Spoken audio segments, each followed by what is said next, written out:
Movie Recap Tagalog here. Nakaupo lang ang lalaking ito sa mesa kasama ang partner nang gumawa siya ng mga pervert na aksyon. Hindi lang niya nilapitan ng dalaga kundi ipinulupot din ang braso nito sa balikat nito sa matalik na paraan. Sa kabila ng discomfort ng dalaga, ang mahalay na lalaking ito ay patuloy na idiniin na siya ay walang asawa. Higit sa lahat, marami siyang pera kaya siguradong mapasaya niya ito. Sa kabila ng kaunting pagkakaiba ng edad, nangako siyang bibigyan ang dalaga ng isang villa bilang kabayaran kung sumunod ito sa kanya. Gayunpaman, sa walang hiyang kabuktutan na ito ng lalaki, nanatiling kalmado ang dalaga at sinabing marami pa ring ibang lalaki sa mundo ang nagnanais sa kanya at hindi siya kwalipikadong makuha siya. Pagkaalis ng babae, naramdaman ng lalaki na hindi siya madaling mawala sa kanyang biktima, kaya't hinabol niya ang babae, idiniin siya sa dingding at nais na gumawa ng isang bagay na masama. Ang babaeng pinilit na humalik ay ginamit agad ang lahat ng kanyang lakas para labanan. Pagkatapos nito, binalaan siya nito na huwag masyadong lumayo. Ngunit matapos makatakas mula sa baluktot na lalaki, ang babaeng ito ay napaupo sa lupa sa sakit at nagsimulang umiyak ng malakas. Umiyak siya hindi dahil ni-rape siya, kundi dahil ang lalaking gumawa lang ng masama sa kanya ay ang kanyang biological father na nagpabaya sa kanya. Ngayon siya ay bumalik at naghiganti sa lahat ng mga nanakit sa kanya at ang masamang ama na iyon ay hindi eksepsyon. Walang makakaisip na ang magandang babae noon ay talagang lalaki. Ang ama ni Chan ay mayaman, ngunit siya ay labis na mahilig sa mga babae. Buong bulungan pa niyang dinala ang mga babae sa bahay para makipagtalik. Mula pagkabata, si Chan ay kailangang dumaan sa mga araw ng pagdurusa sa isip kapag kailangan niyang makinig sa kanyang mga magulang na nagtatalo araw-araw. Ang buhay ni Chan ay parang impyerno sa lupa, kaya unti-unti siyang namulat sa kanyang tunay na kasarian. Ang batang lalaki ay palaging nais na maging isang babae. Naiintindihan naman ng nanay niya ang iniisip ni Chan, kaya madalas siyang lagyan ng make-up. Ngunit hindi ito sinang-ayunan ng matakaw niyang ama. Naisip niya na dahil sa madalas na lagyan ng make-up ng ina si Chan, kaya naging ganoon si Chan. Akala niya alam ng asawa niya na kinasusuklaman niya ito, kaya sinasadya niya ito. Natakot si Chan at tinawag siyang ama, ngunit naiinis siya at ayaw siyang tawaging ama ni Chan. Malakas din niyang sinabi na iba si Chan, hindi lalaki o babae. Hindi tanggap ng ina na nasaktan ang anak kaya nag-away ang dalawa. Sa wakas, dahil hindi na niya matiis, nagpa siya ang ina na hiwalayan at lumipat sa England kasama ang kanyang anak. Alam ng ina na alam ng kanyang anak ang kanyang kasarian, kaya hinintay niya itong lumaki para dalhin siya para sa sex reassignment surgery. Sa suporta ng kanyang ina, matagumpay na sumailalim si Chan sa operasyon at pinalitan ang kanyang pangalan ng Mira. Hindi mahalaga kung ano ang kasarian ni Mira. Dahil sa mata ng ina, basta ang kanyang mga anak ay nabubuhay ng malusog at masaya, sapat na yon. Ang mag-ina at si Mira ay naisip ng isang magandang buhay sa hinaharap. Ngunit ang naghihintay sa kanila ay palaging hindi inaasahan. Nais ng ina na tulungan si Mira na tuluyang makatakas sa panggigipit ng kanyang ama. Kaya hiniling niya sa kasambahay na gumawa ng bagong pagkakakilanlan para kay Mira sa pamamagitan ng isang hacker. Ngunit noong malapit nang magsimula ng bagong buhay si Mira at ang kanyang ina, isang hindi inaasahang aksidente ang nangyari. Habang pauwi, nakatanggap ng tawag ang nanay ni Mira mula sa kanyang ama na lasing. Nang malaman ng ama na naging matagumpay ang operasyon ng kanyang anak sa sex reassignment, labis siyang nagalit at tinawagan ang ina ni Mira para pagalitan siya. Nagtalo ang dalawa. Galit na inihagis ng ina ni Mira ang telepono matapos itong marinig. Ngunit hindi niya ito pinabayaan at patuloy na tinatawag ang ina ni Mira. Sinubukan niyang abutin ang telepono. Ngunit sa kasamaang palad, sa isang sandali ng kawalang ingat, siya ay bumangga sa isang malaking kotse. Grabing aksidente ang nangyari. Matapos malaman ni Mira ang pagkamatay ng kanyang ina, umiyak siya ng husto. Nawalan siya ng nag-iisang mapagmahal na ina. Nais ni Mira na tumakbo palabas para hanapin ang kanyang ina. Ngunit sinubukan siyang pigilan ng mga nurse. Pagkatapos ay kinailangan nilang turukan siya ng mga gamot na pampakalma upang kumalma siya. Pagkatapos ng operasyon, si Mira ay naging isang napakagandang babae. Gayunpaman, ang kanyang mga mata ay puno ng puot. Kung hindi dahil sa masamang ama, hindi na nila kinailangan pang umalis ng kanilang ina. Hindi sana namatay ang kanyang ina ng ganoon kalungkot. Upang ipaghiganti ang kanyang ina, nagsimulang gumawa ng plano si Mira. Una, kailangan niyang bumalik sa kanyang bansa. Ang TV ay nag-uulat tungkol sa sikat na dating modelo na si Ramon. Siya ang dating asawa ng real estate tycoon na si Siriwat. Namatay siya sa isang aksidente sa sasakyan sa England kasama ang nag-iisang anak na lalaki ng tycoon. Nakasaad din sa balita na si Siriwat ay kinuha ang kanilang mga labi at dinala pabalik para sa isang relihiyosong seremonya. Ang nakababatang kapatid na babae ni Siriwat ay nanonood ng balita na may kalmadong mukha. Dahil may dalawang tao sa sasakyan, inakala ng media na ang isa ay si Mira. Ito ay hindi sinasadyang nakatulong ng malaki kay Mira. Walang nakakaalam na ang taong inaakala nilang patay ay lumitaw na ngayon sa paliparan na may ganap na bagong pagkakakilanlan. Bumalik si Mira sa kanyang malungkot na bayan. Ginamit niya ang kanyang kagandahan upang simulan ang isang plano ng paghihiganti. Nangako si Mira na maghihiganti sa lahat ng nagpilit sa kanya at sa kanyang ina na umalis sa kanilang bayan. Bumalik si Mira para dumalo sa sarili niyang libing. Upang hindi ibunyag ang kanyang paglipat ng kasarian, kinailangan ni Mira na tiisin ang sakit ng paggamit ng mga sex change hormones. Matapos mamatay ang kanyang asawa at anak sa isang aksidente sa sasakyan, pumunta si Siriwat sa isang bar para yakapin ang ilang magagandang babae. Mas malala pa ang nakababatang kapatid ni Siriwat. Gusto pa ni Rongrong na magsagawa ng press conference sa mismong libing para i-advertise ang kanyang bar. Mariing tinutulan ito ni Chat, ang kanyang asawa. Hindi niya maintindihan ang kawalang puso ng pamilyang ito. Marahil si Chat lang ang tunay na nalungkot sa aksidente ni Nira at ng kanyang ina. Kinabukasan, nagsagawa ng libing si Siriwat para sa kanyang asawa at anak. Pero hindi siya naging mabait. Ngunit ang libing na ito ay para lamang linlangin ng media. Sa eksena ng libing sa dagat, walang kahiyang yakap ni Siriwat ang dalawang batang babae na dumating sa libing. Nang makita si Chat at ang kanyang asawa na naglalakad sa tapat, hindi napigilan ng dalawang babae ang kanilang sarili at nagmamadaling palibutan si Chat. Patuloy nilang binati si Chat. Tumayo pa ang dalaga sa harap ng lahat at pinuri ang gwapo ni Chat. Ang saloobin ito ay nagpagalit kay Rongrong. Sa huli, nais ni Siriwat na iligtas ang mukha para sa kanyang kapatid na babae. Kaya kinuha niya ang dalawang babae. Sa oras ng libing, si Chat lang ang taimtim na nagdasal. Pumunta siya sa rehas para alalahanin ang dalawang namatay. Pagkatapos ay nagkalat si Chat ng kanilang mga abo sa dagat. Sa kabaligtaran, niyakap ni Siriwat ang dalaga at masayang tumawa. Ni hindi man lang siya nalungkot sa pagkamatay ng kanyang mahal sa buhay. Si Rongrong ay naiinip at ginamit ang kanyang telepono. Nakita niya si Chat na nagdadasal mula sa malayo at puno ng panunuya ang kanyang mukha. Pagkatapos ng libing, nagpa siya si Chat na umalis. Ayaw makisali sa kalokohan ng pamilya ng kanyang asawa. Ngunit hindi siya pinayagan ni Rongrong na gawin ito. Lumingon siya at sinisi siya na dumating siya, ngunit hindi dumalo sa press conference na talagang walang respeto sa kanya.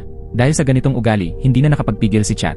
Tinanong ni Chat si Rongrong kung bakit hindi sila makapagpakita ng kaunting paggalang sa namatay sa libing ngayon. Pagkasabi niya noon tumalikod na siya at umalis. Sa simula ay galit na galit si Rongrong. Ngunit nang lumipat ang mga kamera ng reporter, agad na nagbago ang ekspresyon ng mukha niya. Napakahusay na ginampanan ni Rongrong at Siriwat ang kanilang mga tungkulin. Gumagawa ang dalawa ng isang dula para mabuo ang kanilang imahe bilang mabuting tao. Ang dalawa sa kanila ay matagumpay na lumikha ng isang perpektong imahe ng kanilang sarili. Umupo si Nira sa harap ng TV at nakita niya ang pagiging peke at walang puso nilang dalawa. At nakaramdam siya ng matinding galit. Ang imahe ng kanyang ama na inaabuso si Nira at ang kanyang ina mula noong siya ay paulit-ulit na lumilitaw sa kanyang isip. Hindi makakalimutan ni Nira ang kanyang pinagdaanan. Doble ang babayaran niya sa mga ito para sa tiniis ni Nira. Ngunit nang makailang hakbang pa lamang siya sa labas, sa kasamaang palad ay nahimatay siya. Nang magising siya, napagtanto niya na nakakaranas siya ng malubhang komplikasyon pagkatapos ng operasyon sa reassignment ng kasarian. Kailangang uminom ng maraming gamot si Nira. Pero para maging lihim, kailangan niyang maghanap ng mapagkakatiwalaang doktor. Kaya tinawag niya ang kanyang kasambahay sa England. Pinaalalahanan ng kasambahay si Nira na kung gusto niyang maghiganti, kailangan niyang hanapin ang kahinaan ng bawat tao. Ang kahinaan ng ama ni Nira ay tiyak ang kanyang pagnanasa. Ngunit ang pinakakagyat na bagay ngayon ay humanap ng mapagkakatiwalaang doktor. Pagkatapos ng maikling pakikipag-usap sa kasambahay, may naiisip na isang angkop na tao si Nira. Kaya pagkatapos magbihis, naghanda siya para makipagkita sa kanyang kaaway. Napasinghat si Nira sa galit nang makita ang kanyang ama at tiyahin sa katawa-tawang paraan. Muling bumangon sa puso ni Nira ang masasakit na alaala mula sa kanyang pagkabata. Hindi na nakatiis si Nira at tumalikod na para umalis, aksidente niyang nabangga si Chat.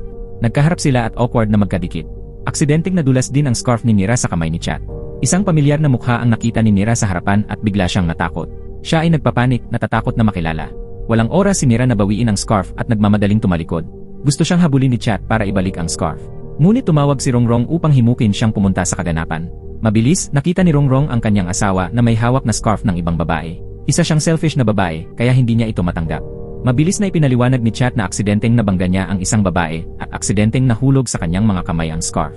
Nang marinig ito, mas naisip ni Rongrong na may nagtatangkang akitin ang kanyang asawa. Kaya pagkatapos ng press conference, hayagang tinanong ni Rongrong kung sino man ang may-ari ng scarf na ito. Aksidente din daw itong nahulog sa kamay ng asawa. Galit na hinanap ni Rongrong ang may-ari ng scarf. Sa pagtataka ng lahat, sa sandaling iyon, isang boses ang biglang umalingaw-ngaw. Si Nira ay may kumpiyansa na humakbang pasulong at hindi nag-atubili na bawiin ang kanyang scarf. Bago umalis, malumanay na nagpasalamat si Nira kay Chat. Ang mga kilos ni Nira ay labis na nagalit kay Rongrong na nakatayo sa tabi niya. Pinagmamasdan ni Siriwat si Nira na umalis na may nagtatagal na damdamin. Hindi niya akalain na ang magandang babae sa harapan niya ay ang walang kwentang anak na madalas niyang binabanggit. Pagkaalis ni Nira ay pumunta siya sa doktor na hinahanap niya. Maging ang doktor ay hindi makapaniwala na matagumpay na napalitan ni Nira ang kanyang kasarian. Matapos makumpirma ng maraming beses, sa wakas ay nakilala ng doktor si Nira. Kakatapos lang pala ni Nira ng sex change surgery at nahaharap sa malubhang komplikasyon. Naghahanap si Nira ng mapagkakatiwalaang doktor, kaya naisip niya ang psychiatrist na nakita niya bago ang kanyang plastic surgery. Matalik na magkaibigan ang ina ni Nira at ang yumaong asawa ng doktor. Nangako rin siya sa kanyang asawa na aalagaan niya sila ng mabuti. Kaya naman nang malaman ng doktor na buhay pa si Nira, tiyak na gagawin niya ang lahat para maalagaan ito. Matapos maunawaan ng doktor ang kalagayan ni Nira, hiniling niya kay Nira na lumipat sa kanyang bahay para sa mas mahusay na paggamot. Ito ay naayon din sa pangangailangan ni Nira para sa isang legal na pagkakakilanlan. Kaya masaya siyang pumayag. Gayunpaman, nag-alok siyang bayaran ang doktor ng regular na upa. Ngunit mariin siyang tumanggi. Pinaalalahanan din niya si Nira na magsalita ng mahinang parang babae para hindi magduda. Upang hindi mabunyag ang pagkakakilanlan ni Nira, nagsinungaling ang doktor sa kanyang utusan na si Nira ay nakababatang kapatid ng kanyang asawa. Dahil sa relasyong ito, inalagaan din ng maid ni Miss Ann si Nira. Nakita ni Miss Ann na sobrang payat ni Nira. Kaya pinayuhan niya si Nira na kumain pa. Pinuri rin ni Miss Ann ang malalim na boses ni Nira na napakasarap pakinggan. Ito ang nagparamdam kay Nira ng init at parang nasa isang pamilya. Dahil ayaw tanggapin ng doktor ang renta, nagpa siya si Nira na maging assistant ng doktor. Isang araw, hindi sinasadyang nakita ni Nira ang isang mahalagang impormasyon online. Isang mayamang babae ang magdaraos ng fashion show. Si Rongrong ay isa sa mga kasama ng mayamang babae. Nagsimulang gumawa ng plano si Nira. Naalala niya ang imahe ng kanyang ina na nagiging maganda pagkatapos mag-makeup. Nagpa siya si Nira na maging isang makeup artist. Sa ganitong paraan, madaling lalapitan ni Nira si Rongrong para isagawa ang kanyang planong paghihiganti. Sa mga sumunod na araw, ginamit ni Nira ang mukha ni Miss Ann para pagsilbihan ang kanyang makeup learning. Dahil mahina pa rin ang kanyang kakayahan, minsan ay ginulat ni Nira ang doktor sa kanyang kakaibang makeup style. Habang lumilipas ang panahon, mas naging sopistikado ang mga makeup skills ni Nira. Nakatanggap pa siya ng mga papuri mula sa doktor. Hindi nagtagal, nakatanggap ng pagkakataon si Nira na mag-makeup para sa isang mayamang babae. At ang magandang balitang ito ay pawang salamat sa rekomendasyon ng doktor. Sa wakas, dumating na ang oras para isagawa ni Nira ang kanyang planong paghihiganti. Ang mahusay na mga kasanayan sa makeup ay talagang mahalaga. Matapos mag-makeup si Nira sa bahay, mukhang mas bata si Miss Ann ng 20 taon. Ang dahilan kung bakit gusto ni Nira na maging isang makeup artist ay upang mapalapit sa kanyang tiyahin at simulan ang kanyang plano sa paghihiganti. Sa rekomendasyon ng doktor, matagumpay na nakakuha ng pagkakataon si Nira na mag-makeup para sa mayamang ginang. Sa harap ng mayamang ginang, mahinahong pumayag si Nira. Ngunit sa kanyang puso, masaya si Nira na nakamit ang unang tagumpay. Pagkatapos ng ilang magaganda at mahusay na galaw, agad na binago ni Nira ang mayamang matandang babae na ito sa isang maningning na tao. Tiningnan niya ang sarili sa salamin at pinuri ang ganda ng make-up ni Nira. Pagkatapos ng kanyang make-up, pumunta ang mayamang babae sa party ng hapunan. Nakatanggap siya ng maraming papuri mula sa lahat at napakasaya niya. Agad namang tinawagan ng mayamang babae si Nira para imbitahan si Nira na maging personal make-up artist niya. Noong una, nagkunwari si Nira na tumanggi na taasan ang kanyang halaga. Ngunit sa wakas ay pumayag siya pagkatapos ng paghihikayat ng doktor. Pagkatapos ay namili si Nira ng mga gamit sa pampaganda. Ang isang makeup artist ay dapat magkaroon ng estilo ng isang profesional. Hindi nagtagal, nakipag-appointment ang mayamang babae kay Nira para mag-makeup. Tuwang-tuwa ang mayamang ginang nang makita ang mamahaling cosmetics collection ni Nira. Sa sandaling iyon, nakatanggap siya ng tawag mula sa tiyahin ni Nira. Nais ni Rongrong na makipag-appointment kay Nira sa pamamagitan ng mayamang babae. Ngunit agad na tumanggi si Nira nang hindi nag-isip. Paano mapasaya ni Nira ang kanyang kaaway? Gayunpaman, nais ni Nira na akitin ang kanyang kaaway sa isang bitad. Kaya iniwan pa rin niya ang kanyang numero ng telepono sa mayamang ginang pagkatapos niyang mag-makeup. Sa party, muling nakakuha ng atensyon ang kagandahan ng mayamang ginang pagkatapos mag-makeup. Nagsiselos iyon kay Rongrong. Upang hindi maging mababa, hiniling ni Rongrong sa mayamang babae ang numero ng telepono ni Nira. Kinabukasan, nakatanggap si Nira ng tawag mula kay Rongrong. Ang pamilyar na boses na yon ang nagpangit kay Nira sa galit. Tumanggi siya nang hindi nag-isip. Pagkababa niya ng telepono, sumalubong sa mga mata ni Nira ang masasakit na alaala ng pagkabata. Kailangang sampalin ni Nira ang sarili para kumalma. Pagkatapos ay nagpalit siya ng damit at lumabas para ituloy ang plano niya. Pinaandar ni Nira ang kanyang sasakyan at inapakan ng gas, bumangga sa kotse ni Chat. Nang matamaan siya, determinado si Chat na huwag siyang patawarin. Ngunit nang makita niya ang magandang babae sa kanyang harapan ay agad siyang natigilan. Nakuha pala ng husay ni Nira ang make-up ni Rongrong. Tinawagan ni Rongrong si Nira para hilingin sa kanya na mag-make-up ngunit tinanggihan siya. Gayunpaman, hindi nito masasaktan si Rongrong. Ang nakamamatay na kahinaan ni Rongrong ay ang kanyang asawa. Hindi niya matiis na may babaeng sumulpot sa tabi ni Chat. Ang ayaw makita ni Rongrong, mas gusto pang gawin ni Nira. Kaya kusa siyang sumulpot sa tabi ni Chat. Masusing inayos ni Nira ang lahat. Kaya talagang na-attract si Chat sa kanya. Bagamat si Nira ang naging sanhi ng aksidente, si Chat ang nagkusa na managot. Habang naghihintay na dumating ang insurance company at asikasuhin ito, niyaya ni Chat si Nira para magkape. Ayaw niyang palampasin ang anumang pagkakataong mapag-isa ito sa kanya. Nang matapos ang insurance company sa paghawak sa aksidente ay tumalikod si Nira at umalis. Gayunpaman, si Nira ay tinawag pabalik ni Chat. Tinanong niya kung kailan sila muling magkikita. Medyo nakaramdam siya ng panghihinayang. Pag-uwi niya, wala pa ring iniisip si Chat. Tinitigan niya ang mga papeles ng insurance at hindi man lang napansin ang paglapit ni Rongrong. Nakonsensya si Chat. Pero maingat pa rin niyang itinago ang mga insurance papers. Pero hindi niya inaasahan na darating ang driver at magtatanong kung kailan siya sasakay ng kotse para ipaayos. Nang marinig ito, agad na nagalit si Rongrong at tinanong kung ano ang nangyari kay Chat. Na kailangan niyang kunin ang sasakyan para ayusin. Nag-hire si Rongrong ng isang tao para sundan si Chat. Ngunit paanong hindi niya malalaman ang tungkol dito? Kaya agad siyang kumuha ng mag-imbestiga. Ang pagliko sa isang sulok ay maaaring hindi nangangahulugang humantong sa pag-ibig. Ngunit maaaring isang aksidente sa sasakyan. Kahit isang maliit na aksidente lang ang nangyari kaninang umaga, napuno ng pananabik at kalituhan ang puso ni Chat. Mula noong breakup kahapon, nakatulala na si Chat sa mga papeles ng insurance. Sa wakas, nagkaroon siya ng lakas ng loob na tawagan ang numerong nakalagay. Pero ang hindi niya inaasahan ay lalaki pala ang kausap. Awkward lang na pinag-usapan ni Chat ang tungkol sa aksidente sa sasakyan. At pagkatapos ay mabilis na ibinaba ang tawag. Hindi alam ni Chat na ang lahat ng ito ay sadyang inayos ni Nira. Sinadya niyang iniwan ang numero ng telepono ng doktor. Nais ni Nira na panatilihin itong isang misteryo upang pasiglahin ang pagnanais ni Chat. Habang nag-uusap ang dalawa, muling nag-ring ang phone ng doktor. Sa pagkakataong ito, si Rongrong ang tumatawag. Nakahinga siya nang maluwag nang marinig na lalaki ang nasa kabilang linya. At ibinaba ang tawag. Ngunit dahil sa tawag na ito, naghinala ang doktor tungkol sa aksidente. Alam ni Nira na siya ay natuklasan. Kaya tahasan niyang inamin na kakabangga niya lang sa kotse ni Chat. Pero iginiit ni Nira na aksidente talaga ang aksidente. Hindi pinaniwalaan ng doktor ang alinman sa mga paliwanag niya. Inisip na lang niya na si Nira ay isang masamang babae na sinadyang sirain ang pamilya ng ibang tao. Ito ang unang pagkakataon na nagtalo sila. Sa huli, hindi na naresolba ng dalawa ang usapin. At napilitang umalis ang doktor na masama ang pakiramdam. Sa kabilang banda, ang grupo ng mga mayayamang babae ay nag-uusap, masigasig tungkol sa pagpaplano ng isang fashion show. Isang mayamang babae ang nagmungkahi na imbitahan si Nira na maging makeup artist para sa event. Ngunit si Rongrong ay tinanggihan ni Nira noon. Kaya labis siyang nalungkot sa inasta ni Nira. Sa huli, atubiling sumang-ayon si Rongrong. Dahil gusto niyang iligtas ang mukha para sa mayamang ginang. Sa kabilang banda, pinupuri ni Miss Ann ang kagandahan ni Nira. Naisip niya na sa ganitong kagandahan, dapat maging isang kilalang bituin si Nira. Nang marinig ang mga salitang ito, biglang tumahimik si Nira. Naalala niya ang mga panahong inaabuso siya ng kanyang ama noong bata pa siya.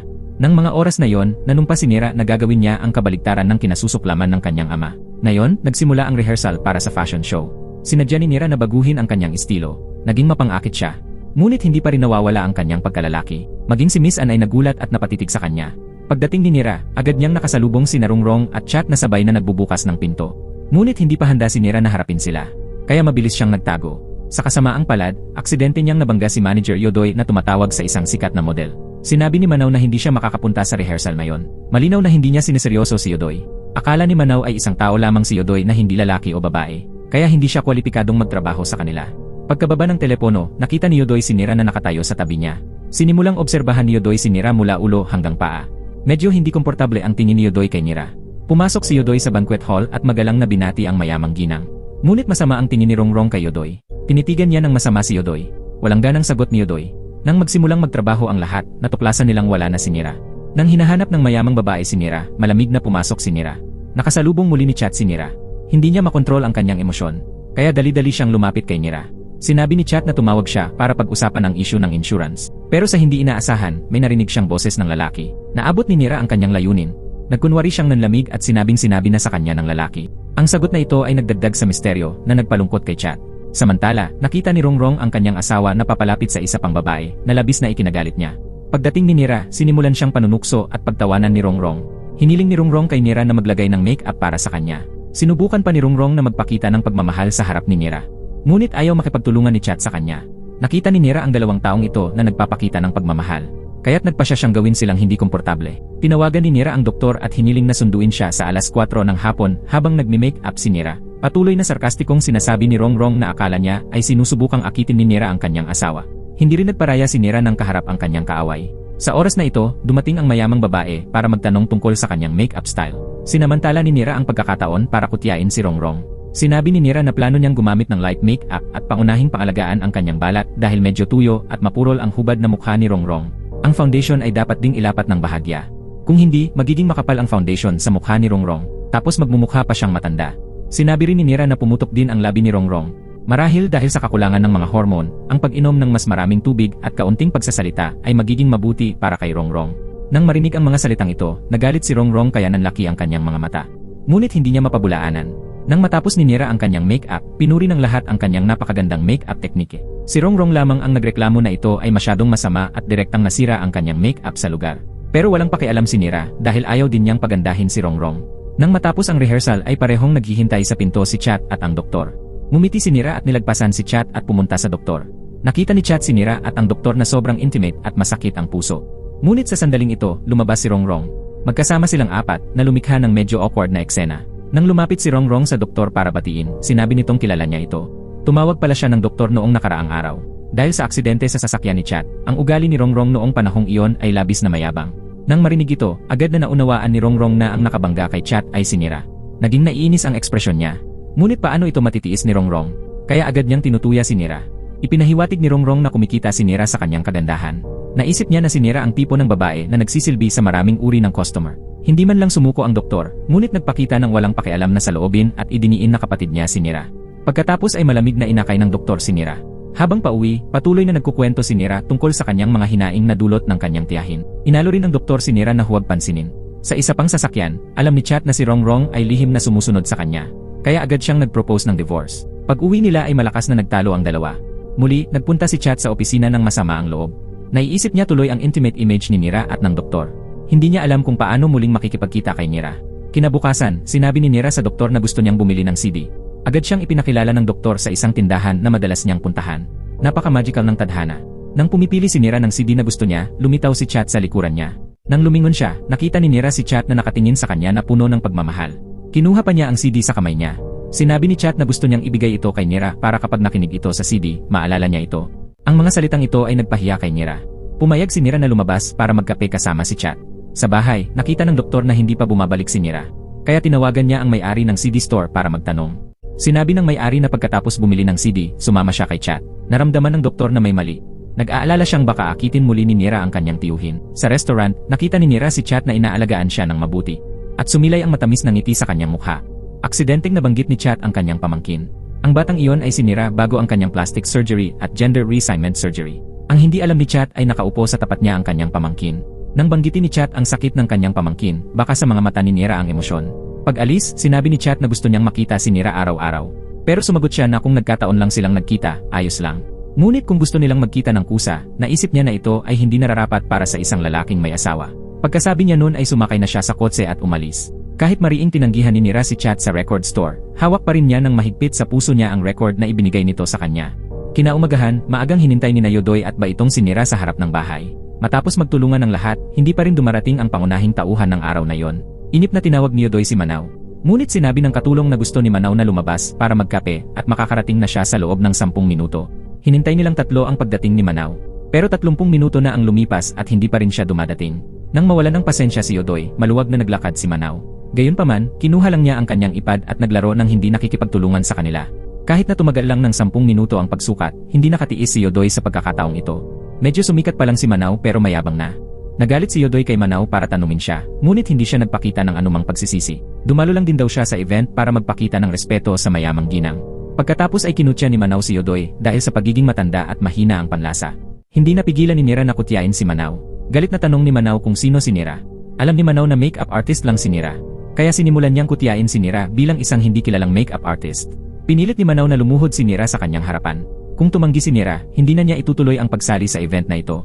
Kasabay nito, binantaan ni Manaw si Nira na kung gusto pa ni Nira na magpatuloy sa industriyang ito, gawin na niya ito ngayon. Pagkatapos magsalita, inilahad ni Manaw ang kanyang binti para lumuhod si Nira. Medyo naging awkward ang sitwasyon. Nang magsusumite na si Nira ay pinigilan siya ni Yodoy sa oras. Pagkatapos ay inakay niya sina Nira at Baitong palayo sa pinangyarihan. Habang nasa daan, tumawag si Yodoy sa kumpanya at sinabing gusto niyang suportahan ang isang bagong dating. Habang nagkukwento si Yodoy tungkol sa mga kondisyon para sa taong gusto niyang suportahan, hindi niya sinasadyang nakita si Nira na nakatayo sa tabi niya. Hindi ba ito ang pangunahing modelo na hinahanap niya? Agad na ibinaba ni Yodoy ang telepono at nakipag-ayos kay Nira. Pero hindi agad nakasagot si Nira. Sa halip ay humingi siya ng payo sa kasambahay sa England. Dahil siya lang ang taong pinagkatiwalaan ni Nira sa mundo. Sa hindi inaasahan, sobrang suportado siya ng kasambahay. Kaya pinakiusapan ni Nira si Yodoy na magkita sa cafe. Binalak ni Nira na palitan si Manaw bilang pangunahing modelo sa fashion show.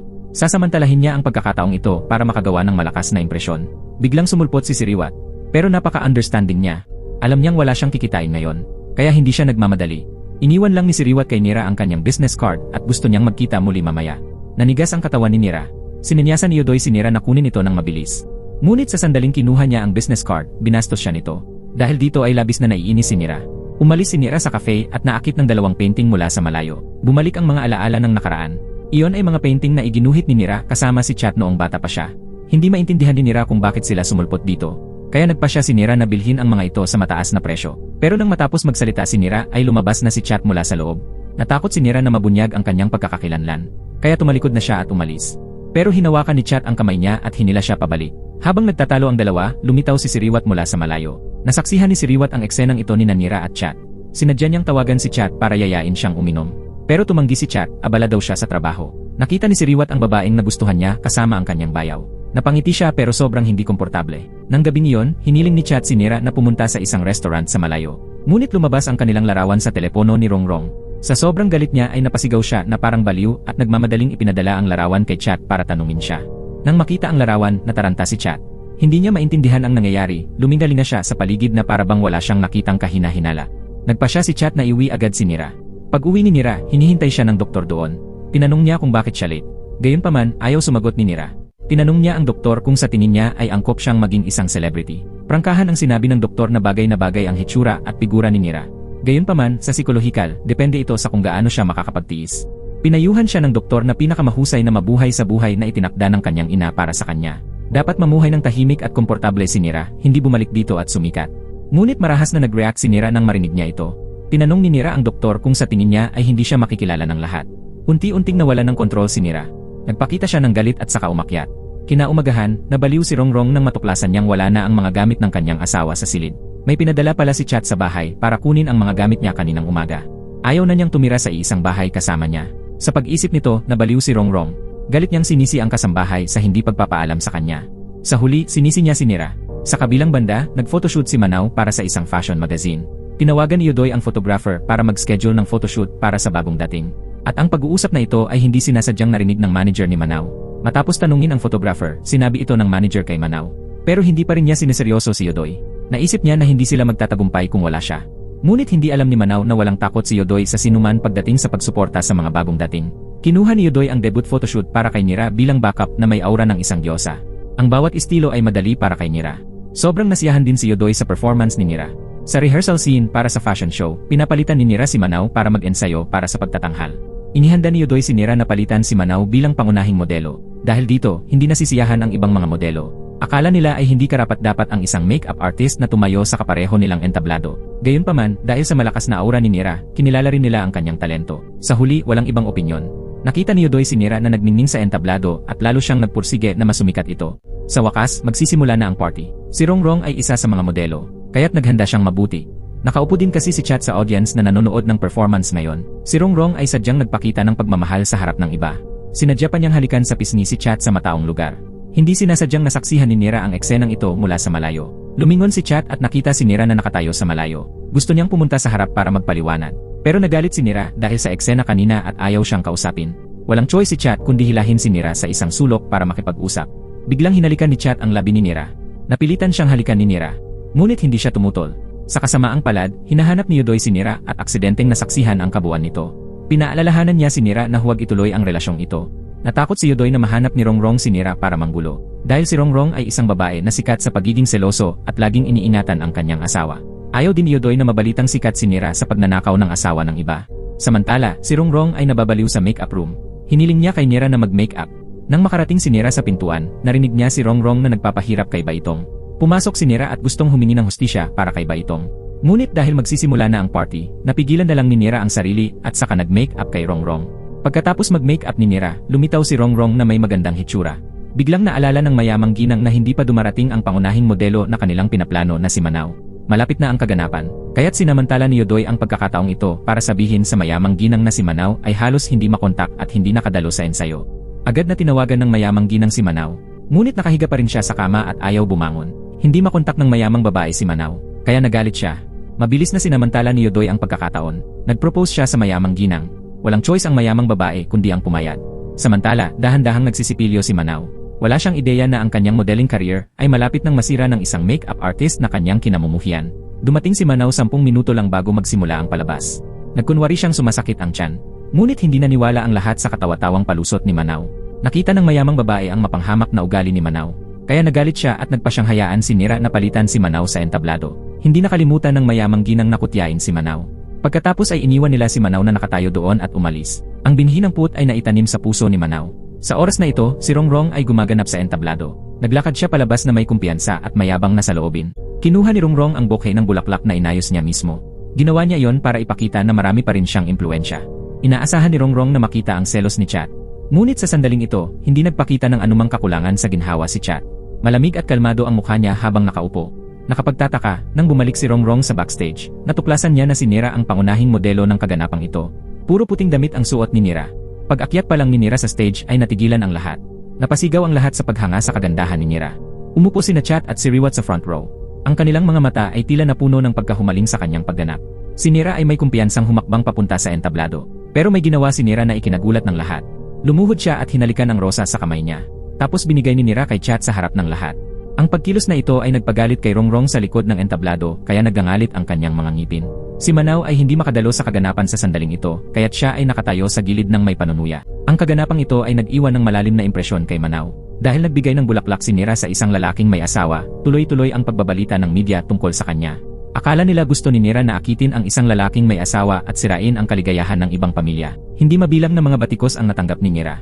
Hindi niya alam kung tama o mali ang ginawa niya. Kinaumagahan, binuksan ni Dr. Ben ang TV para manood ng balita at makakita ng balita. Nalaman ng doktor sa pamamagitan ng kasambahay na tumanggi si Nira na kumain ng almusal. Kaya pumunta siya para kausapin. Sabi ng doktor, kung gusto niyang sumikat, sikat na siya. Ngunit ang mga bagay ay hindi papunta sa isang magandang direksyon. Sinabi ni Nira na wala siyang ganoong intensyon. Nais niyang bigyan siya ng pansin ng mga tao sa pamamagitan ng kanyang kagandahan at talento. Pinaalalahanan muli ni Dr. Ben si Nira. Si Nira ay binigyan ng kapangyarihan. Agad niyang tinawagan si Yodoy. Lumabas silang dalawa para magkita. Sinabi ni Yodoy na hindi dapat sumikat si Nira sa pamamagitan ng mga eskandalo. Ang kanyang kamakailang mga aksyon ay nagdulot ng masamang bunga. Gayunpaman, mayroong isang paraan upang harapin ito. Ang mahalaga ay kung pinili ni Nira na lumaban o sumuko. Kailangang lumaban si Nira. Sinabi ni Yodoy na ang una nilang gagawin ay gumawa ng plano. Biglang nakatanggap si Yodoy ng tawag sa telepono para makipagtulungan sa isang cosmetics promotion event. Ito ay hindi isang maliit na kaganapan. Nagkataon lang na makakatulong ito kay Nira na maalis ang kasalukuyang masamang balita. Gayunpaman, nagkaroon ng problema. Sa kaganapang ito, kailangang tumayo si Nira sa parehong entablado kasama si Manao. Sa kabutihang palad, hindi ito pinansin ni Nira at, upang makuha ang gusto niya, tinanggap niya ang trade-off. Kinagabihan, sabay na naghapunan si Nira at ang doktor. Iminungkahi ni Nira kay Dr. Ben na umalis siya. Nagalit si Dr. Ben nang marinig iyon. Tinawag siya nito sa labas para kausapin. Tinanong ni Dr. Ben si Nira kung bakit gusto niyang mamuhay ng mag-isa. Gayunpaman, hindi siya mabigyan ni Nira ng anumang makatwirang dahilan para kumbinsihin siya. Pinaalalahanan muli ni Dr. Ben si Nira na kung gusto niyang maging celebrity, hindi siya tututol. Pero kung gusto ni Nira na maging babaeng nagnakaw ng asawa ng kanyang tiyahin, naisip niyang hindi ito magandang ideya. Gustong tumutol ni Nira, ngunit hindi siya binigyan ni Dr. Ben ng pagkakataon. Sinabi niya sa kanya na mag-isip para sa kanyang sarili. Bumalik si Nira sa kanyang silid at tinawag ang kasambahay. Bukod sa kanyang ina, ang kasambahay lang ang tunay na nagmamahal kay Nira. Kinabukasan, naimbitahan si Nira sa costume party ni Siriwat. Ginawa niya ang party sa kanyang bar. Tinanong siya ni Yodoy kung gusto niyang pumunta, ngunit nagpasya si Nira na huwag iwasan ito sa pagkakataong ito. Nang gabing iyon, nagpakita siya sa party na nakabalakayo bilang isang lalaki. Nagulat ito ng kaunti kay Siriwat. Bagamat medyo may prejudice si Siriwat, hindi niya napansin ang kakaibang anyo ni Nira sa harap ng kagandahan nito. Nagkataon na present din si Chat sa party ngayon. Nakita ni Chat si Siriwat na patuloy na gumagamit ng intimate gestures kay Nira at nakaramdam siya ng labis na hindi komportable. Saglit siyang nanood at hindi na nakatiis. Tumayo si Chat at nagpa siyang umalis. Umalis na rin si Nira at ang iba pa. Sa hindi inaasahan, inihinto ni Chat ang kanilang sasakyan sa kalagitnaan. Hindi suportado ni Yodoy ang relasyon ni Nira at Chat, kaya sinabi niyang malaki ang epekto sa kanila ng mga kilos ni Chat. Ipinaliwanag ni Chat na alam niya ang kanyang ginagawa. Alam din niyang makakaapekto kay Nira ang mga kilos niya. Pero nag-aalala talaga siya kay Nira. Walang magawa si Yodoy kundi hayaan silang dalawa na mag-usap ng pribado. Mabilis na dumating ang araw ng kaganapan. Sa entablado, ipinakita ni Nira ang kanyang husay at sopistikadong kasanayan sa make-up. Naakit niya ang atensyon ng maraming tao ng ikatlong kasarian. Nasiyahan din si Yodoy sa ibaba. Sa sandaling ito, lumapit si Manao at ang kanyang manager at kunwaring binati si Yodoy. Ngunit ang pangunahing layunin ni Manao ay upang ipakita ang kanyang sariling halaga. Nagpasalamat si Manao kay Yodoy sa pagbibigay ng pagkakataon kay Manao na kumita ng doble sa sweldo. Nagulat si Yodoy sa narinig. Inimbitahan ng host si Manao sa stage at hiniling na magkomento sa make-up ni Nira. Pinuri ni Manao ang make-up work bilang medyo mahusay. Ngunit ang ideya ay hindi bago. Medyo outdated na. Pero overall, okay naman ang make-up skills ni Nira. Ginawa nito ang mga tao na medyo kawili-wili. Sa pagtatapos ng kaganapan, hinarap ng dalawa ang mga panayam ng reporter. Pumunta si Manao sa harapan at nagdahilan na may gagawin siya. Kaya gusto niyang magpa-interview muna. Hindi nagdalawang isip ang mga reporter na asarin siya.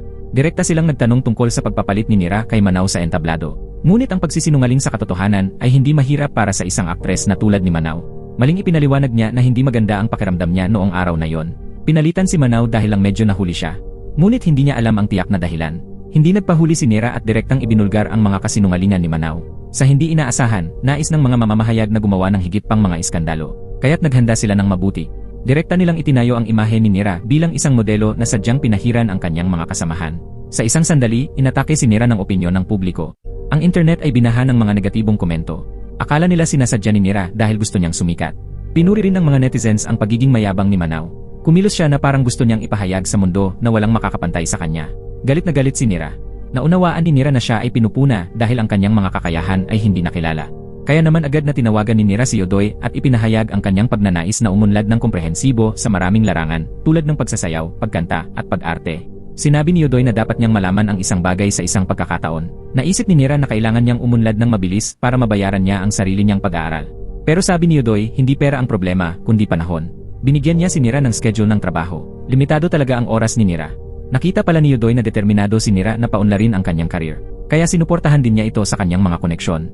Agad na kinuha ni Yodoy si Nira para gumawa ng music video para sa isang malaking direktor at idiniin niya na napakahalaga ng pagkakataong ito.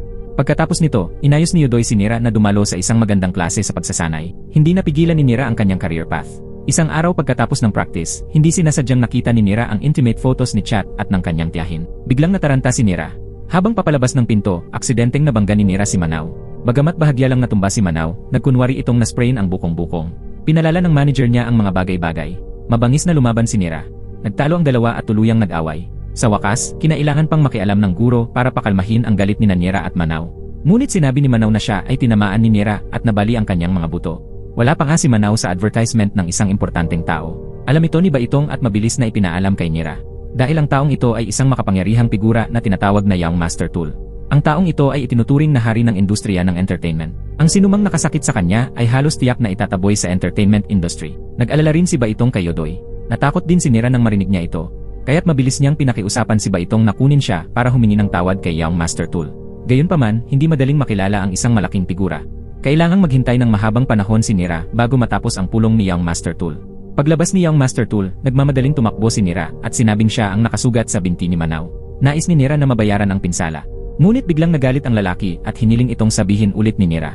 Tinanong ni Young Master Tool kung sino siya. Natakot si Nira. Nang matense na ang sitwasyon, nagpakita si Yodoy na may malaking kapangyarihan. Tao daw niya si Nira. Akala ng lahat ay mag-aaway ang dalawa. Pero sa sumunod na segundo, naupo sila at masayang nag-usap.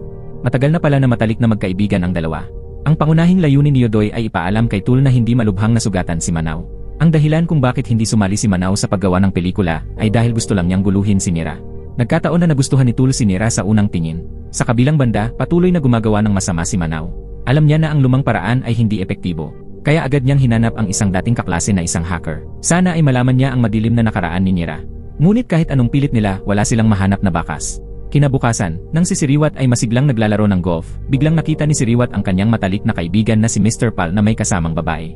At ang babaeng ito ay si Nira. Napatingin si Siriwat sa kanilang dalawa na parang naguguluhan.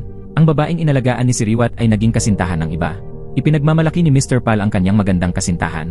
Hiniling din niya kay Nira na ipakita kung paano maglaro ng golf para sa kanya. Hindi naman tumanggi si Nira. Humakbang siya para manghiram ng golf club ni Siriwat. Humakbang siya para hawakan ang golf club. Pagkatapos ay desididong inilabas ni Nira ang club. Nagulat si Siriwat sa tabi niya. Naramdaman ni Siriwat na ang estilo ng paglalaro ni Nira ay katulad ng kanyang namatay na anak. Walang alinlangan na humakbang si Siriwat para itanong kung sino ang nagturo kay Nira na maglaro ng golf. Sinagot naman ni Nira na tatay niya yon. Kung babalikan ang nakaraan, noong bata pa siya, hindi mahilig mag-golf si Nira. Ngunit pinilit siya ng kanyang ama na mag-aral kahit na ayaw niya. Nag-alala ang ina nang mahalin siya ng kanyang anak. Kaya sinabihan niya ang kanyang asawa na huwag pilitin ang kanilang anak. Gayunpaman, hindi lamang siya hindi nakinig, siya rin ay binastos ng salita. Pagkatapos ng laro, hinihintay ni Yodoy si Nira sa labas. Ipinahiwatig ni Siriwat na hindi niya alam na kinuha rin ni Yodoy ang mga trabahong ito para kay Nira. Itinanggi ito ni Yodoy at saka mabilis na sinabihan si Nira na batiin ang lahat at umalis. Tuwang-tuwa si Mr. Pal kay Nira.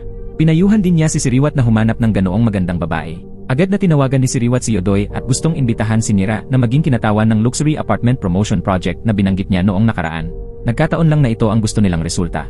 Pag-uwi, si Nira ay pinagmumultuhan ng magkakaugnay na mga alaala ng kanyang pagkabata kasama ang isang kakilakilabot na ama. Ngunit ang hiling ng kanyang ina na mabuhay siya ng masaya. Paalala ni Dr. Ben sa mga salita ni Chat. Hindi napigilan ni Nira ang kanyang emosyon at nahirapan. Sa kabilang banda, nakita ng hacker na kaklase ni Manaw ang larawan ni Nira na naglalaro ng golf. Iniugnay niya ang mga relasyon ni Nira sa pamilya ni Siriwat. At naisip niyang sinadya ni Nira na kunin ang buong pamilya. Paano kung malaman ni Rongrong na kasama ng kapatid niya ang taong pinakaayaw niya? Ang mas mahalaga ay nalaman niyang walang kapatid o pinsan si Dr. Ben. Ganoon din sa asawa ni Dr. Ben. Ang background ni Nira ay napakahirap matukoy. Gayunpaman, hindi iyon mahalaga. Dahil sapat na ang impormasyong iyon para masira ni Manaw ang career ni Nira. Sa hindi inaasahan, habang nasa labas si Nira, nakasalubong niya si Chat. Kinuha niya ang kamay niya at sumama sa kanya. Hindi naman tumanggi si Nira. Ang eksenang ito ay aksidenteng natuklasan ni Yodoy. Napabuntong hininga na lang siya. Pagkatapos ay kinuha ni Yodoy ang kanyang telepono at tinawagan si Nira. Sinabihan din niya si Nira na huwag sumama kay Chat. Bumalik si Nira para kumuha ng litrato. Ang kanyang pagganap ay lubos na nasiyahan sa manager. Nang malapit nang matapos ang portrait shoot at pipirmahan na ang kontrata, biglang lumitaw si Rongrong at inihayag na isa siya sa mga shareholder ng kumpanya. Gayunpaman, hindi nakatanggap si Rongrong ng anumang impormasyon tungkol sa appointment na yon. Ang pagdating ni Rongrong ay nagpahiya sa lahat. Kaya kinailangan nilang umupo at mag-usap. Ngunit walang pinakinggan si Rongrong, ni hindi niya nakilala ang sitwasyon para kutyain si Nira. Sa galit ni Rongrong, walang magawa si Siriwak. Nakita yun ni Yodoy at iminungkahi na iwi muna si Nira. Ngunit hindi pa rin bumibitaw si Rongrong. Sa harap ng lahat, hiniling ni Rongrong kay Chat na pumili. Hindi niya inaasahan na hindi magliligtas sa kanya ang kanyang asawa. Sinabi ni Chat na pumayag siyang maging kinatawan si Nira. Nang marinig niya ang sagot ni Chat, tuluyan nang bumagsak si Rongrong.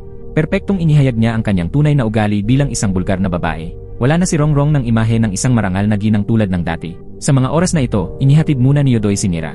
Tuluyan nang nawalan ng pasensya si Chat sa babaeng nasa harapan niya. Nawalan ng kontrol si Rongrong at tinanong si Chat kung bakit niya ito pinakasalan kung hindi niya ito mahal. Sinabi ni Chat na dahil sa pagsisinungaling ni Rongrong sa kanya, kaya siya buntis. Ang pangungusap na ito ay nagulat sa lahat sa loob at labas ng silid. Nagulat din sina Yodoy at Nira. Pero baka sa mukha ni Nira ang kaunting kasiyahan. Pagkatapos magsalita, tumalikod si Chat at naglakad palayo. Hindi niya inaasahan na makikita niya ang babaeng mahal niya. Pagkatapos ay dahan-dahang inabot ni Nira ang kanyang kamay. Magkahawak kamay sila at umalis. Dinala ni Chat si Nira sa isang lugar at pinagluto pa niya ito. Nang hindi makitang umuwi si Chat, paulit-ulit siyang tinawagan ni Rongrong sa hating gabi. Ngunit hindi niya ito makontak. Agad na kumuha ng private detective si Rongrong para imbestigahan at sundan siya. Gusto niyang malaman kung nasaan si Chat at kung ano ang ginagawa nito. Sa kabilang banda, malalim pa rin ang pag-ibigan ni Chat at Nira. Masaya silang magkasama sa mahabang panahon nang hindi nagsasawa. Bago matulog, hindi napigilan ni Chat na halikan si Nira sa pisngi. Dahil isang gabing hindi umuwi si Nira. Si Dr. Ben ay labis ding nag-aalala. Kailangan niyang tawagan ang manager ni Yodoy para humingi ng impormasyon. Ngunit ngayon ay hindi alam ni Yodoy kung nasaan si Nira. Kaya kinailangan niyang sagutin si Baitong. Kinaumagahan, inalok ni Chat si Nira na mamasyal. Ang pagkawala ng dalawang tao sa magdamag ay nagpagalit kay Rongrong. Una niyang pinuntahan si Yodoy para tanungin siya. Kasabay nito, binalaan siya ni Rongrong na pamahalaan ng maayos ang kanyang artista. Kung nalaman niyang patuloy na lumalapit si Nira sa asawa ay hindi niya ito pakakawalan. Pagkatapos ay pumunta si Rongrong sa bahay ni Dr. Ben. Prangka na ibinalita ni Rongrong na ang kanyang kapatid na babae ay nanligaw sa kanyang asawa. Dahil dito, labis na nagalit si Dr. Ben. Ngunit nang muling isaalang-alang ni Dr. Ben ang mga salita ni Rongrong, naramdaman niyang hindi ito makatwiran. Sa makatuwid, hindi maaaring pabulaanan ito ni Dr. Ben. Ang pribadong detective na inupahan ni Rongrong sa wakas ay nakakita ng mga bakas ni Chat. Kinunan din niya ng litrato sina Chat at Nira na magkahawak kamay habang pabalik sila sa apartment. Ipinadala ang larawan kay Rongrong. Paano niya madaling hindi pinansin ang babaeng nanligaw sa kanyang asawa? Gaya ng inaasahan, ang nangungunang balita sa susunod na araw ay isang babaeng make-up artist ang lihim na nakipagkita sa mayamang manugang ng pamilyang Siriwat sa hating gabi. Sa maikling panahon, kumalat ang balitang ito sa buong lansangan. Kaya naman, si Nira ay muling nahuli sa whirlpool ng public opinion. Umagang-umaga, binuksan ni Nira ang kanyang telepono at nakitang puno ng batikos at sumpa ang social media. Sa takot na sa simula pa lang ay matatapos na ang kanyang career, nagmadaling pumunta si Nira kay Yodoy para makipag-usap. Galit na tinanong ni Yodoy si Nira kung saan siya nagpunta. Honest din na sagot ni Nira. Galit na tinanong ni Yodoy si Nira kung nakipagtalik ba siya kay Chat. Kalmadong sagot ni Nira sa kanya at muntik na itong gawin ni Chat. Dahil dito ay hindi na napigilan ni Yodoy ang kanyang galit at nagsimulang magmura. Pag-uwi niya, sa wakas ay natuklasan ni Chat na sinusundan siya. Upang suriin, nagpadala siya ng mga tagasunod sa buong lungsod. Sa wakas, nagpa siya si Chat na umuwi at harapin ang kanyang asawa. Inamin din ni Rongrong na siya ang kumuha ng taong sumunod sa kanya at gusto niyang mawalan ng karangalan si Nira. Nang marinig ito, hindi na nakayanan ni Chat at nagmungkahi ng diborsyo. Pagkasabi nun ay umalis na siya nang hindi lumilingon. Hindi pinansin ni Chat ang pakiusap ni Rongrong. Dahil sa naunang sleepover scandal, kinansela ang lahat ng kontrata sa ahensya ni Nira. Nang nalilito si Nira sa gagawin, bigla siyang binigyan ni Baitong ng kislap ng pag-asa. Sinabi ni Baitong kay Nira na may isang foreign film crew na naghahanap ng mga artista. Wala silang pakialam sa iskandalo, tanging kakayahan lang. Ito rin ang tanging pagkakataon ni Nira na mabawi ang kanyang posisyon. Kaya sinamahan ni Yodoy si Nira sa audition. Habang naghahanda sa pag-iisip si Nira, biglang pumasok sa kanyang isipan ang mga eksena ng kanyang ama at ni Rongrong na patuloy na inaabuso at inaapi siya. Ang mga kalunos-lunos na eksena ay ginawa niyang ganap na maipakita ang kanyang masasakit na damdamin. Ang kanyang emosyonal na pagganap ay nagpalakpakan ang lahat ng mga hurado sa eksena. Matagumpay ding napanalunan ni Nira ang papel at opisyal na nakapasok sa international entertainment market. Nang gabing iyon, nang ihatid ni Yodoy si Nira pauwi, nadiskubre nilang naharangan ng malaking truck ang daan na dapat nilang tahakin. Kaya walang choice si Nira kundi ang bumaba ng sasakyan at maglakad pauwi. Sa hindi inaasahang, biglang sumulpot ang isang grupo ng mga kakaibang lalaki at inatake si Nira. Sa sandaling ito, lumitaw ang isang misteryosong tao. At sa isang saglit lang, natapos na niya ang mga masasamang tao. Nanghina si Nira kaya nahimatay siya. Nang magising si Nira, niyakap niya ang misteryosong tao at umiyak. Ang misteryosong taong ito pala ang mayordoma sa England. Sinabi ng mayordomo na maaga siyang nakauwi sa bansa at noon pa man ay pinoprotektahan niya si Nira. Naghihintay lang siya hanggang sa kailangan niya ng tulong. Sinabi ng mayordomo na ito ay isang taong nag-utos sa mga taong iyon na gawin ito. Naalala ni Nira ang chat message na nagsasabing palagi silang sinusundan ni Rongrong. Natitiyak ni Nira na ang pagkidnap na ito ay sa direksyon ni Rongrong. Kaya't nagpasya siyang hindi siya maupo at tanggapin ang pambubugbog. Hiniling ni Nira sa mayordomo na lihim na sundan si Rongrong. Nang matapos ang trabaho ng mayordomo, pumunta si Nira kay Yodoy. Pagpasok pa lang ni Nira sa pinto ay nagpahayag si Yodoy ng isang balita na ikinagulat niya. Labis na kontento ang foreign director kay Nira at pumayag siyang makisali. Pero seryosong tanong ni Yodoy kay Nira. Pakiramdam niya ay marami itong sikreto. Walang alam si Yodoy tungkol sa nakaraan o mga magulang ni Nira. Papasok na sana si Nira sa entertainment industry. Kaya lahat ng tungkol sa kanya ay malantad. Kaya naman, nais ni Yodoy na linawin ng maaga ang lahat para maging handa sa pag-isip. Alam ni Nira na sa pagkakataong ito ay hindi na siya makakatakas. Kaya't sumagot siya ng kalahati ng totoo, kalahati ng mali. Sinabi ni Nira na walang silbi ang kanyang ama at mula pa noong bata pa siya ay pinapunta siya ng kanyang ina upang manirahan sa ibang bansa. Ang kanilang pamilya ay nakatira malapit sa kakahuyan. Ngunit nasunog ang lahat ng nasa bahay nila. Nagtamo rin si Nira ng paso sa buong katawan. Kaya kinailangan niyang sumailalim sa full body plastic surgery. Habang nasa ospital, namatay ang kanyang ina sa isang aksidente sa sasakyan. Kaya pagkatapos ng operasyon, hindi na nakita ni Nira ang kanyang ina. Umuwi ng mag-isa si Nira para hanapin ang matalik na kaibigan ng kanyang ina, si Dr. Ben. Sina Yodoy at Baitong ay nakaramdam ng matinding kabagabagan matapos marinig ang kwentong ito mula kay Nira. Niyakap nila si Nira at umiyak. Sa kabilang banda, si Siriwat ay nagtuturo sa kanyang mga nasasakupan upang palamutihan ang restaurant. Ngayong gabi, magdaraos siya ng isang party para salubungin ang isang mahalagang bisita. Matapos lansihin sina Yodoy at Baitong, mag-isang pumunta si Nira sa restaurant gaya ng ipinangako. Sa sandaling dumating si Siriwat, nagsimula siyang kumilos ng kasuklam-suklam. Hindi lang siya nakalapit, inabot pa niya ito para hawakan. Tinanong niya ito kung bakit siya pumunta sa kanyang nakababatang bayaw. Patuloy na idiniin ni Siriwat na siya ay walang asawa. Hindi dapat si Nira ang sisira sa kaligayahan ng pamilya ng iba. Mas mabuti pang mahalin ni Nira si Siriwat dahil pareho itong gwapo at mayaman. Siguradong aalagaan siyang mabuti ni Siriwat. Ang isang malungkot na tao ay nangangailangan ng isang puso na maaasahan. Bagamat medyo magkaiba ang edad nila, nangako si Siriwat na bibigyan siya ng villa. May tuturing itong kabayaran kung sinunod siya ni Nira. Sabi ni Nira na pumayag naman. Pero kung ganoon, hindi lang siya ang lalaki ni Nira. At marami pa siyang mamahalin. Kaya dapat pag-isipang mabuti ni Siriwat. Pero paano na kaya ng ama ni Nira ang ganoong provocation? Agad siyang tumakbo palabas para harangin si Nira. Idiniin ni Siriwat si Nira sa dingding at sinubukang halikan. Buong lakas na lumaban si Nira. Matapos makatakas sa kanya, nagbabala siya na kapag nagpatuloy siya sa ganito, isa sa publiko niya ang kanyang kasuklam-suklam na pag-ugali. Matapos makatakas mula kay Siriwat, umupo siya sa lupa at nagsimulang umiyak. Sa pagkakataong ito, sumugod ang doktor na nag-aalala kay Nira. Nang makitang nahihirapan si Nira, sobrang kumirot ang kanyang puso. Ayaw na niyang itago pa ang nararamdaman niya. Hindi napigilan ng doktor na halikan si Nira sa labi. Sa hindi inaasahang pagkakataon, may nakunan ng eksenang ito. Tuwang-tuwang sinabi ni Manaw kay Rongrong ang tungkol sa balitang ito. At hiniling pa niya sa hacker na magsulat ng ilang salita upang magdagdag ng drama at i-post ito online. Ang kwento kasama ang sikat na dilag na si Nira ay naging mainit na paksa online. Pinag-uusapan ito ng lahat. At tinalakay ng maraming tao ang relasyon ni Nira at ng doktor. Sa wakas ay nakita ng doktor ang balita. Alalang-alala siyang kumatok sa pinto ni Nira. Nang marinig niya ang balita, parehong nabigla si Nira. Dati kasi, idineklara nilang dalawa na kapatid ng doktor si Nira. Pero ngayon napuno ang internet ng mga larawan nilang naghahalikan. Nakita ni Yodoy ang balitang ito at labis na nagalit. Kahapon lang ay naayos na niya ang usapin ni Nira at chat. Ngunit ngayon ay hayagang hinalikan ni Nira ang kanyang kapatid sa kalye. Tinanong ni Yodoy si Nira kung determinado siyang sumikat sa mga iskandalo. Nang makitang galit si Yodoy, mabilis na humingi ng tawad si Nira. Sinabi niya na mayroon siyang sariling dahilan. Ipapaliwanag ni Nira kay Yodoy ang lahat pagkatapos ng pangyayaring ito. Sa kabilang banda, pumunta si Chat kay Rongrong para pag-usapan ang hiwalayan. Ngunit talagang tumanggi siyang sumang-ayon sa diborsyo. Hindi niya maintindihan kung bakit gustong makipaghiwalay ng asawa kahit wala naman siyang ginawa. Samantala, malamig na sinabi ni Chat na kung hindi nagsinungaling sa kanya si Rongrong na buntis siya, hindi niya ito pakakasalan. Nang marinig ang mga salitang ito, alam ni Rongrong na si Nira lang ang nasa puso ni Chat. Kaya ipinakita niya kay Chat ang larawang kinuha kagabi. Agad na nagbago ang ekspresyon ni Chat nang makita ang litrato. Sa sandaling ito, ang telepono ni Yodoy ay patuloy na tinatawag ng mga mamamahayag. Upang maisalba ang imahe ni Nira, nagpasya si Yodoy na magsagawa kaagad ng isang press conference. Gusto niyang linawin ni Nira mismo ang kissing scandal. Matapos ayusin ang lahat, hinanap ni Yodoy ang isang doktor at umaasa na makakatulong ito sa paglilinaw ng iskandalo. Kung hindi, masisira ang reputasyon ni Nira. Kaya sa press conference, inaako ng doktor ang lahat.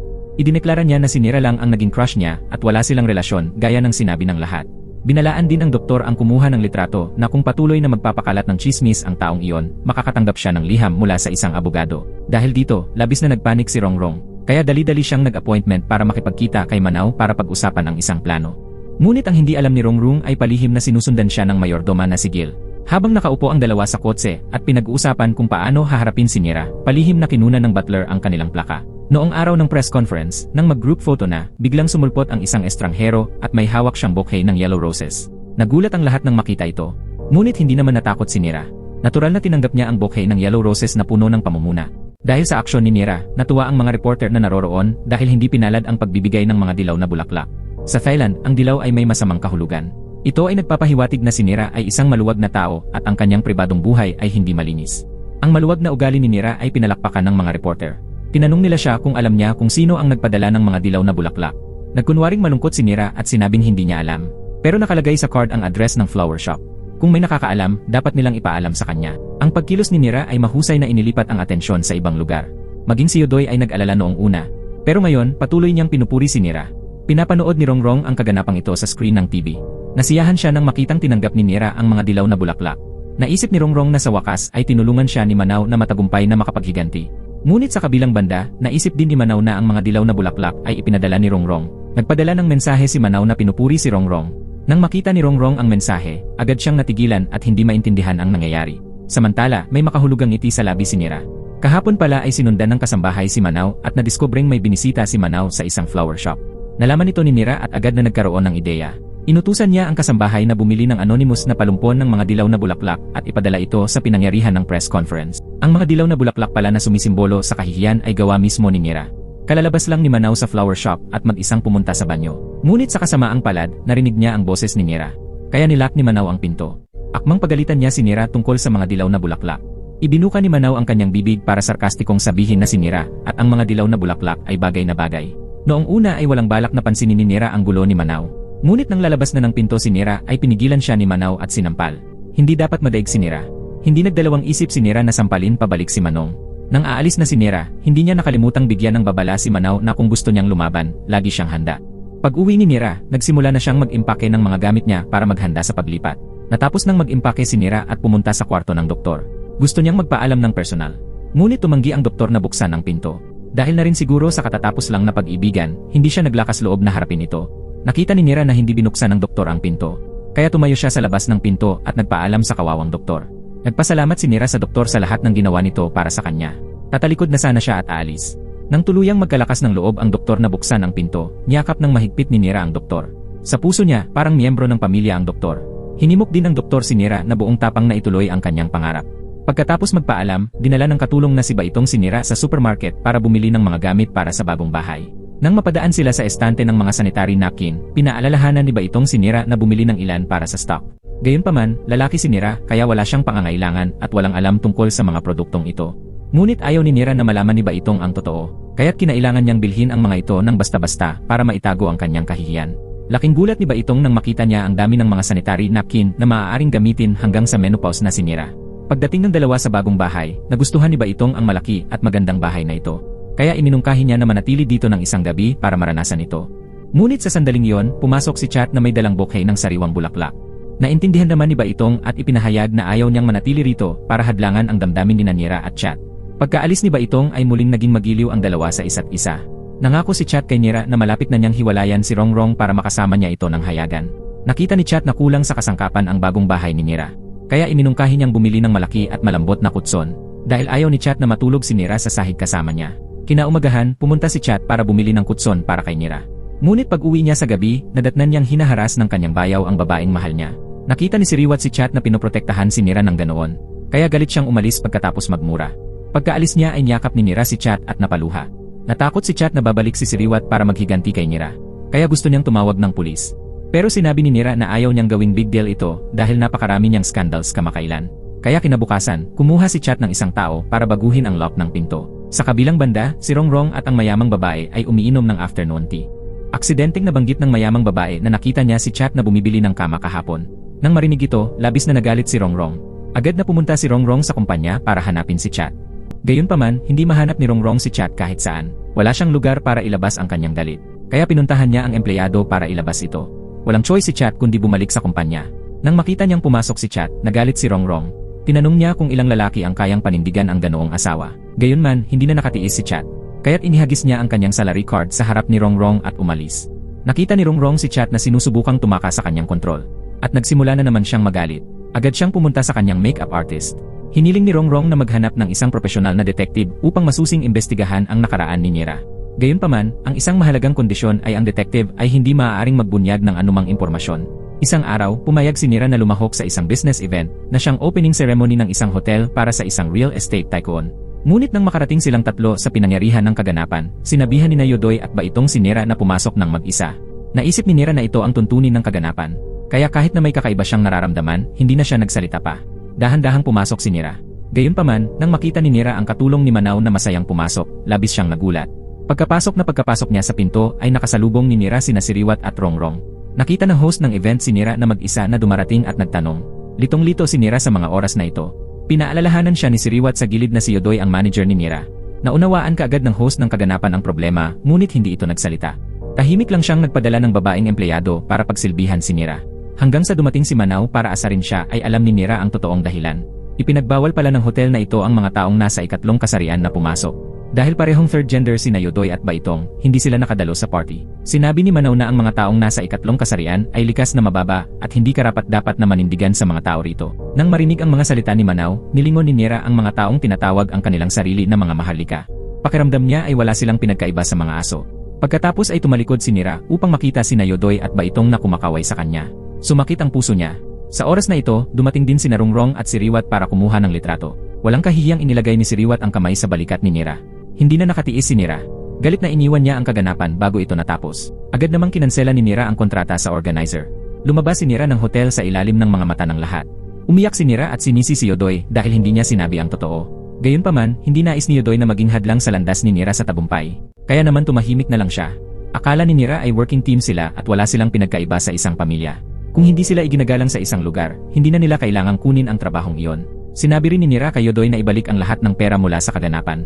Ang kanyang matapang na pagkilos ay nakakuha ng maraming atensyon mula sa media. Sinundan nila si Nira sa lokasyon ng paggawa ng pelikula. Hindi gustong maapektuhan ni Nira ang pag-usad ng paggawa ng pelikula. Kaya kinailangan niyang magpakita ng personal para linawin. Ipinaliwanag ni Nira sa media na, pagkatapos niyang makapasok sa hotel, natuklasan niyang hindi pinapayagan ng hotel na makapasok ang mga taong nasa ikatlong kasarian. Ang kanyang manager at mga kaibigan ay pinalayas lahat. Dahil dito, hindi komportable si Nira. Ang determinadong saloobin ni Nira ay nakakuha ng suporta ng maraming tao. Itinuring pa nga ng ilang tao si Nira na kanilang idolo. Muling lumundag ang kasikatan ni Nira. Si Manaw at ang kanyang manager ay sumusunod sa balita.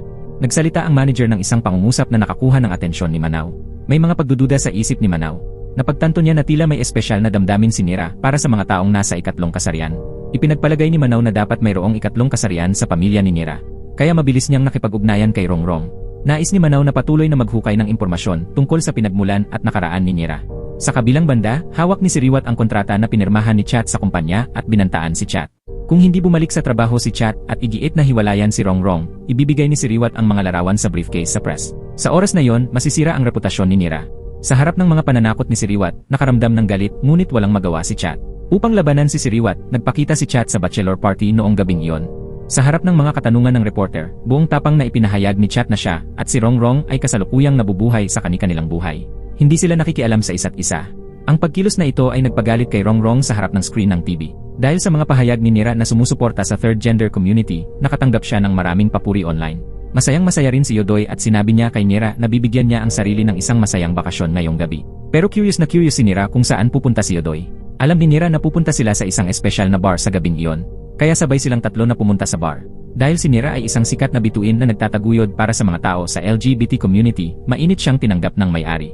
Inimbitahan din siyang magsaya sa isang espesyal na pagtatanghal sa araw na yon. Ang performer sa entablado ay pinangalan ng Shan at isa rin siyang transgender. Sa hindi inaasahan, ang babaeng ito ay isang malaking tagahanga ni Nira. Dati siyang lalaki dahil mahal ni Shan si Nira. Nagpa-plastic surgery siya para maging kamukha ni Nira. Nagbiro pa si Yodoy na kung may sumiping kay Shan, baka maniwala sila na siya si Nira. Dahil ang dalawang ito ay talagang mahirap paghiwalayin. Maya-maya, nakita ni Nira na nagkakatuwaan sina Yodoy at Baitong, kaya ayaw niyang maabala ang mga ito. Kaya tinext ni Nira si Chat na sunduin siya. Pagdating ni Chat sa bar ay sumakay si Nira sa kotse at agad na minarkahan ng pagmamahal sa pisngi. Sa pagkakataong iyon, may tumama na mataas na takong at diretsong tumama sa kanilang dalawa. Hinila ni Rongrong si Nira palabas ng sasakyan at sinampal. Tumanggi rin si Nira na sumuko at lumaban. Si Rongrong ay pinigilan ni Chat at hindi makatakas. Ngunit patuloy ang pagmumura ng kanyang bibig kay Nira gamit ang mga mahalay na salita. Hinubad pa ni Rongrong ang natitirang high heel niya at ibinato kay Nira. Galit na sumugod si Nira at pinagalitan si Rongrong bilang isang masamang babae na hindi magugustuhan ng sinumang lalaki. Nawalan ng kontrol si Rongrong nang marinig iyon. At nag-away na naman ang dalawa. Nakita ni Pip na ayaw ni Rongrong na gawing big deal ito, kaya pinayuhan niya ang lahat na pumasok sa bar at mag-usap. Ngunit tuluyang hindi pinansin ni Rongrong si Pip. Direkta niyang sinabi ang mga masasamang salita para insultuhin sila. Nagbanta pa si Rongrong na isasara ang bar ni Pip. Nabaliw si Pip nang marinig ang sinabi ni Rongrong. Galit na binalaan ni Pip si Rongrong na malaman kung sino siya at huwag mangahas na gumawa ng gulo sa kanyang teritoryo. Naglakas loob pa si Rongrong na talunin ang kanyang mga tao. Paalala ni Pip kay Rongrong na alalahanin ang mukha na ito at tanungin ang iba kung sino si Pip sa lugar. Ngunit walang pakialam si Pip kay Rongrong. Ipinahayag ni Pip na kung maisasara ni Rongrong ang kanyang bar, siya ang magiging asawa ni Rongrong. Nakita ni Chat na halos mawalan na ng kontrol si Rongrong kaya't maiuwi na lang muna niya ito. Umupo sila sa sofa. Nais pag-usapan ni Chat kung paano lutasin ang problema. Ngunit hindi siya binigyan ni Rongrong ng pagkakataong magsalita. Direkta niyang sinabihan sila ni Nira na huwag mangarap na magkasama ng lantaran. Sumunod, hindi pa kakawalan ni Rongrong si Chat. Hindi lang yon, binantaan din ni Rongrong si Chat na kung hindi siya uwi, hahanap siya ng magpapalayas kay Nira. Kinabukasan, uminom ng mag-isa si Rongrong para malunod ang kanyang kalungkutan. Hindi niya maintindihan kung bakit napaka-protective ni Pip kay Nira. Ano ang kanilang relasyon? Kaya pinuntahan ni Rongrong ang makeup artist at ang kanyang pribadong detective para humingi ng impormasyon. Sinabi ng makeup artist na bago naging transgender, si Pip ay isang sikat na gangster sa Phuket. Maraming subordinate si Pip sa ilalim ng kanyang utos. Matapos makinig, nagsimulang mag-isip si Rongrong at isinama ito sa sinabi ni Manaw noon, na baka may transgender sa pamilya ni Nira. Lalong naghinala si Rongrong sa relasyon ng mag-ama ni Nira at Pip.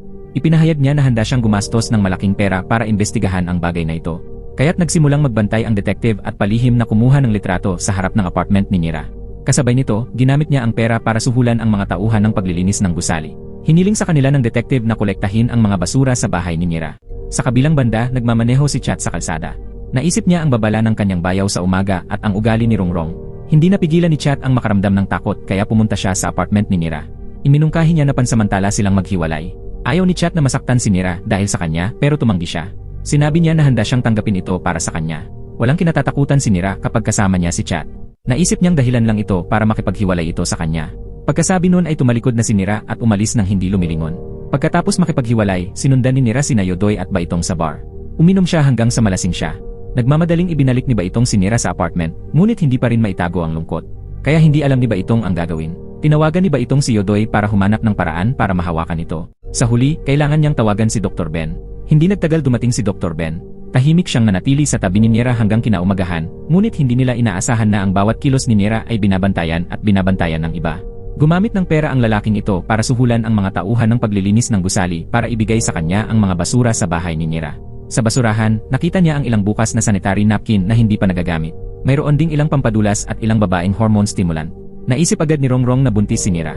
Gayunpaman, itinanggi ito ng detective at sinabihan si Rongrong na huwag mag-alala. Dahil sa kanyang obserbasyon, matagal nang hindi nakakapunta si Chat sa apartment. Kaya naman, imposibleng mabuntis si Nira. Nang marinig ito, tila ipinagmamalaki ni Rongrong. Pero ang kakaiba ay si Doktor.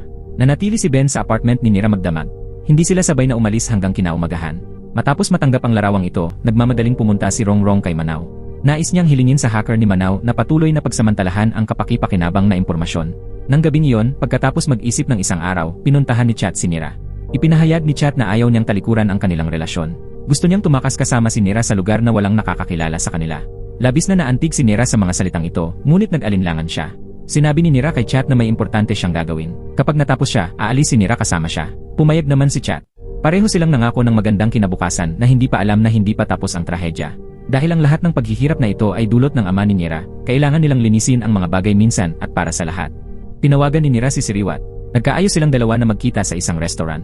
Si Siriwat ay ganoon pa rin. Ipinakita niya ang kanyang pervert na ugali. Hinawakan ni Siriwat ang kamay ni Nira at handang halikan ang kamay nito, ngunit agad nitong binawi ang kamay nito.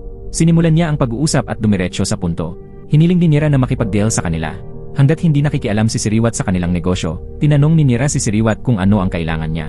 Matapos marinig iyon, bahagyang umiti si Siriwat. Walang kahihiyang sinabi ni Siriwat na hindi man lang alam ni Nira kung ano ang gusto niya. Nang marinig ito, nakaramdam ng pagkasuklam si Nira at gusto niyang kumawala sa nakakainis na lalaking ito. Pero sa huli, pumayag pa rin si Nira na sumuko. Napagkasunduan nila na hindi na pahihirapan ni Siriwat sina Nira at Chat. Matapos kunan ng litrato sa Batata, humanap ng dahilan si Nira para bumalik muna si Yodoy sa kumpanya. Nanatili siyang mag-isa sa Batata habang hinihintay na magpakita ang bastos na ama. Nag-text si Nira kay Siriwat para sunduin siya. Natapos na niya ang paghahanda. Nagsuot ng magandang damit si Nira at lumabas. Hindi alam ni Nira na sa sandaling kumilos siya, hindi sinasadyang nakuha ni Manaw ang impormasyon at palihim siyang naghihintay. Sinundan ni Manaw ang bawat kilos ni Nira. Sa hindi inaasahang pagkakataon, may biglang sumulpot na fan sa tabi ni Manaw at nagpakuha ng litrato kasama siya. Dahil dito, muntik nang mamiss ni Manaw ang aksyon ni Nira. Nakita ni Manaw si Nira na sumakay sa isang kakaibang sasakyan at mabilis na umalis. Sa kabutihang palad, nakuhanan niya ng litrato ang plaka. Nakarating na si Nira sa hotel. Naghanda si Siriwat ng isang romantikong silid na may mga kandila at bulaklak. Lihim na nakaramdam ng pagkasuklam si Nira. Ininom niya ang buong baso ng alak sa isang lagok para magkaroon ng lakas ng loob. Tapos bigla siyang tinanong ni Nira tungkol sa anak niya. Tinanong niya ito kung mahal niya ang kanyang anak. Sa hindi inaasahang pagkakataon, sinabi ni Siriwat na mahal niya ang kanyang anak. Walang ama na hindi nagmamahal sa kanilang anak. Biglang tumulo ang luha ni Nira. Lumabas sa kanyang isipan ang magagandang alaala ng kanyang kabataan kasama ang kanyang ama. Mahal na mahal siya ng masamang ama na yon. Ayaw ni Nira na makita siya ni Siriwat na umiiyak, kaya mabilis siyang nagdahilan para pumunta sa banyo. Ang mga alaala ng pagiging pinahirapan sa kanyang ulo ay labis na nagpalungkot kay Nira. Matagal na naghintay si Siriwat nang hindi siya nakitang lumabas. Kaya nawalan siya ng pasensya at kumatok sa pinto. Nang makabawi sa katinuan ay nag-walk out si Nira. Pumunta siya para magsali ng alak. Sinamantala ni Nira ang pagkakataong magbuhos ng puting pulbos sa baso ni Siriwat. Si Siriwat ay naiinip na mabilis na tumuloy sa susunod na hakbang. Hindi na siya masyadong nag-isip at ininom ang buong baso ng alak sa isang lagok. Nang matapos siyang uminom ng napakabilis, unti-unti siyang nawalan ng malay. Sa sandaling ito, biglang lumitaw si Sian at ginawa ang perpektong pagpapalit. Tulala si Siriwat na dinala sa silid. Sa oras na ito, si Sian lang ang mauutos sa kanya. Nakita ni Nira si Siriwat na pumasok, baka sa mukha niya ang pagkasuklam at pagkamuhi. Matapos ayusin ang lahat ay sumakay na si Nira sa kotse ng mayordomo para umalis. Pagkatapos ay sinabihan niya ang mayordomo na sunduin si Sian bukas ng alas 6 ng umaga. Sa oras na ito, hindi alam ng mayordomo ang ginawa ni Nira. Pagka-uwi, mabilis na tinawagan ni Nira si Sian para kumpirmahin ang sitwasyon. Sumagot si Sian na naging maayos at ayon sa plano ang lahat. Kinaumagahan nang imulat ni Siriwat ang kanyang mga mata, nakita niya ang kagandahan sa tabi niya. Tinanong niya ito kung gusto niyang gawin ito muli. Ngunit nang lumingon ang dilag sa kanyang tabi, natakot si Siriwat kaya tumalon siya mula sa kama. Pagkatapos ay nagpanik si Siriwat at sinuri ang kanyang katawan. Natakot siya at naghinala na si Sian ay isang transgender. Patuloy na kinasusuklaman ni Siriwat ang kanyang ginawa. Patuloy niyang hinihimas ang kanyang katawan. Maya-maya, dumating si Sian para i-report ang sitwasyon. Mabilis na tinanong ni Nira kung binubuli si Sian. Sinabi ni Sian na ayos lang siya. Katunayan, walang nangyari kagabi. Nawalan ng malay si Siriwat pagkapasok niya sa kwarto, pero kinunan pa rin siya ng litrato ni Sian na natutulog gaya ng plano. Para maging sikreto, naglabas ng bagong phone si Nira at ipinalit sa phone ni Sian. Binigyan din ni Nira ng damit si Sian bilang pasasalamat. Pagkaalis ni Sian, mabilis na na-back up ni Nira ang mga larawan sa kanyang telepono dahil alam niya ang mga pakulo ni Siriwat at ang mga posibilidad. Nang malaman ni Siriwat na tinukso siya ni Nira, mababaliw lang siya sa galit. Agad niyang tinawagan si Nira. Opisyal na inanunsyo ni Siriwat na mula ngayon, kailangang maging maingat si Nira. Simula ngayon, hindi na dapat umasa si Nira ng magagandang araw. Ngunit si Nira sa kabilang dulo ng telepono ay hindi natakot sa mga banta ni Siriwat. Prangka na sinabi ni Nira na may hawak siyang ebidensya. Kung mangangaha si Siriwat na asarin si Nira at chat at ang mga tao sa kanilang paligid, lalabas ang mga larawang ito sa lahat ng dako. Pagkatapos ibaba ang telepono, tiningnan ni Siriwat ang mga young photos na ipinadala ni Nira. Muli siyang nagalit at walang magawa. Samantala, pumunta si Manaw kay Rongrong. Ipinakita niya kay Rongrong ang mga litratong palihim niyang kinuha kagabi. Tinanong ni Manaw si Rongrong kung kilala niya kung sino ang may-ari ng sasakyang ito. Naghinala si Manaw na ang kotseng ito ay kotse ng kumpanya na ginamit ni Chat. Ngunit lubos na kumpiyansa si Rongrong dahil hindi kailanman gumamit ng sasakyan ng kumpanya ang kanyang asawa. Walang choice si Rongrong kundi umuwi. Gusto niyang kausapin ang kapatid para linawin ang sitwasyon. Dumiretso siya sa kwarto. Nag-alala si Rongrong nang makita niya ang kanyang kapatid na mukhang pagod at nanghihina sa madilim na silid. Ngunit nang tanungin siya nito, nakita niyang nalilito ito. Tila ba na may gustong sabihin si Siriwat? Nagdadalawang isip siya at ayaw niyang ibunyag ang totoo. Sa patuloy na paghihimok ni Rongrong, napilitan si Siriwat na sabihin ang lahat ng nangyari kagabi. Si Rongrong ay natakot tulad ni Siriwat matapos itong marinig. Nag-aalala siya kung mahahawa siya. Bagamat naramdaman ni Rongrong na kasuklam-suklam ang ginawa ng kanyang kapatid, nagpasya pa rin siyang tulungan si Siriwat na malutas ang problema upang maprotektahan ang karangalan ng kanyang pamilya. Upang makitungo kay Nira, kumuha si Rongrong ng isang detective at ipinahayag na handa siyang magbayad ng anumang halaga upang matuklasan ang lihim ni Nira. Ang detective ay tahasang sinabi na ang halaga ay hindi magiging mura. Pumayag si Siriwat sa hiling ng detective para mapabagsak si Nira. Sa kabilang banda, naisip ni Nira na nahawakan niya ang kahinaan ni Siriwat. Sa wakas ay maaari na siyang mamuhay ng mapayapang buhay kasama si Chat. Naalala niya ang sinabi ng kanyang ina na ang kaligayahan ay panandalian lamang. Kaya kinailangan niyang samantalahin ang bawat pagkakataon para mabuhay ng walang pagsisisi. Biglang napagtanto ni Nira na yon na pala ang meron siya ngayon. Kaya't nagpasya siyang iwanan ang nakaraan. Isinuko ni Nira ang kanyang paghihiganti at pumayag na manirahan sa London kasama si Chat. Susubukan niyang mamuhay ng maayos sa hinaharap. Napatingin si Chat kay Nira na isinuko na ang lahat para lumapit sa kanya na puno ng pagmamahal ang mga mata. Naantig siya kaya hindi siya nakaimik. Nangako agad si Chat na mabilis siyang maghahanda para makaalis na sila. Kinabukasan, pumunta si Nira kay Dr. Ben at Mizan at sinabi ang kanyang huling paalam sa kanila. Masayang-masaya si Ben para sa kanya matapos marinig ang kanyang pag-amin at taos-puso siyang umaasa na magiging masaya siya. Ngunit nang maisip ni Nira na isang mapayapang buhay ang darating, hindi niya alam na unti-unting lumalapit ang panganib. Pagkababa ni Nira sa kotse sa pintuan ng apartment, isang misteryosong bisita ang lumitaw sa kotse ng mayordomo. Pagsakay pa lang ng taong ito sa sasakyan, kakaiba ang sinasabi niya. Hinala din niya ang pagkakakilanlan ng mayordomo. Nagtanong din ang taong ito tungkol sa relasyon ng mayordoma at Nira. Napagtanto ng mayordomo na hindi maganda ang sitwasyon. Kaya kinailangan niyang humanap ng dahilan para bumaba ang taong ito sa sasakyan. Kinabukasan, nagplano si Nira at Chat para sa magandang kinabukasan. Bigla siyang nakatanggap ng tawag mula sa doktor. Ninakawan pala kagabi ang bahay ng doktor. Ang medical records lang ni Nira ang nawawala. Nang marinig iyon, mabilis na ibinaba ni Nira ang tawag at umalis. Iniwan si Chat na nalilito, napagtanto ni Nira na maaaring malantad ang kanyang pagkakakilanlan.